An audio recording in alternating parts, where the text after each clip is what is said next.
विधानसभा निवडणुकीचा प्रचार अंतिम टप्प्यात असताना उमरगा विधानसभा मतदारसंघातील महाविकास आघाडीचे उमेदवार प्रवीण स्वामी यांच्या प्रमुख उपस्थितीत मुरुम शहरात सभेचे आयोजन करण्यात आले होते।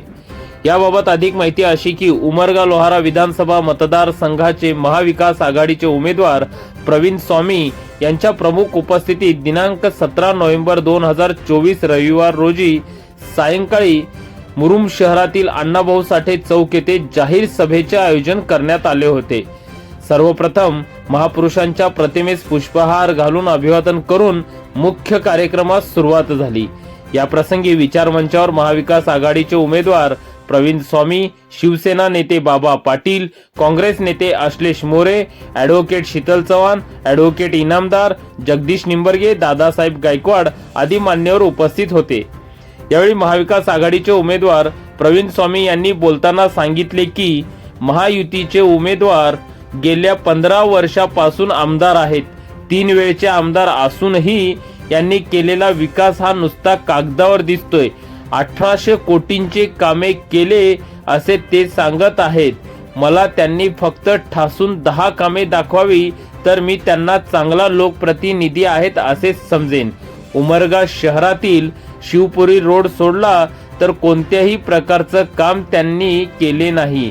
उमरगा MIDC अद्याप तशीच आहे, त्यासाठी कसल्याही प्रकारचा पुढाकार घेतला नाही। या भागातील युवकांच्या रोजगाराबाबतचा प्रश्न गंभीर आहे। यासह महाविकास आघाडीच्या जाहीरनाम्याबाबत मनोगत त्यांनी व्यक्त केले। तर सामाजिक कार्यकर्ते ॲडव्होकेट शीतल चव्हाण यांनी बोलताना आमदार ज्ञानराज चौगुले यांच्यावर हल्लाबोल केला।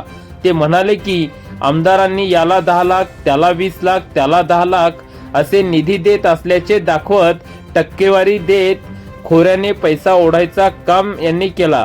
यांच्या काळात कधी नाही ते मोठमोठे अवैध धंदे सुरू झाले। मटका, जुगार यासह नवनवीन गावात अवैध धंदे वाढीस लागले। अनेक खेडेगावात भेसळ दारू मोठ्या प्रमाणात विकली जाऊ लागली। या सर्व गोष्टी कुणाच्या आशीर्वादाने चालल्या याचे उत्तर आमदारांनी द्यावे। उमरगा तालुक्यात भर दिवसा कोयता गँग, हंटर गँगच्या माध्यमातून भर दिवसा लोकांना मारलं जाऊ लागले। हा सर्व प्रकार यांच्या कार्यकाळात वाढत चाललाय। म्हणूनच मला असं वाटतंय की उमरग्याचा बिहार होतो की काय, याला जबाबदार कोण आहे असे म्हणत महाविकास आघाडीचे उमेदवार प्रवीण स्वामी यांच्याबद्दल सांगितले जाते की तो नौका उमेदवार आहे, हा काय करेल, याला अनुभव नाही वगैरे। तर 2009च्या निवडणुकी प्रसंगी चौगुले हे देखील नौकेच होते, त्यांना कसला अनुभव होता। त्यामुळे नौख्या उमेदवाराला संधी देऊन मतदारसंघाचा विकास घडवण्यासाठी त्यांच्या सोबत उभे राहावे असे आवाहन केले। याशिवाय दलित समाजाला तिकीट देण्यात आले नसल्याबाबत ते म्हणाले की प्रवीण स्वामी यांच्याबाबत वरिष्ठांनी काही वेगळा विचार केला असेल, ते कोणत्या तरी वेगळ्या कसोटीस पात्र ठरले असतील म्हणून त्यांना संधी देण्यात आली। परंतु गेले 3 टर्म दलित समाजाला ज्यावेळेस संधी देण्यात येत होती त्यावेळेस विद्यमान आमदारांच्या बाजूने चर्चा केली जायची की जय भीम पाहिजे की रामराम पाहिजे आणि त्याचा फायदा त्यांनी करून घेतला।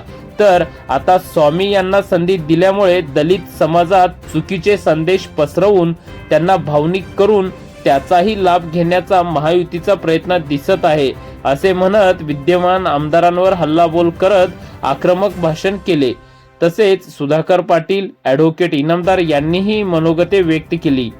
या जाहीर सभेचे प्रास्ताविक अजित चौधरी यांनी केले तर आभार राहुल वाघ यांनी मांडले। यावेळी महाविकास आघाडीचे घटक पक्षाचे पदाधिकारी, कार्यकर्ते यांच्यासह मुरुम शहर व परिसरातील नागरिक या सभेसाठी मोठ्या संख्येने उपस्थित होते।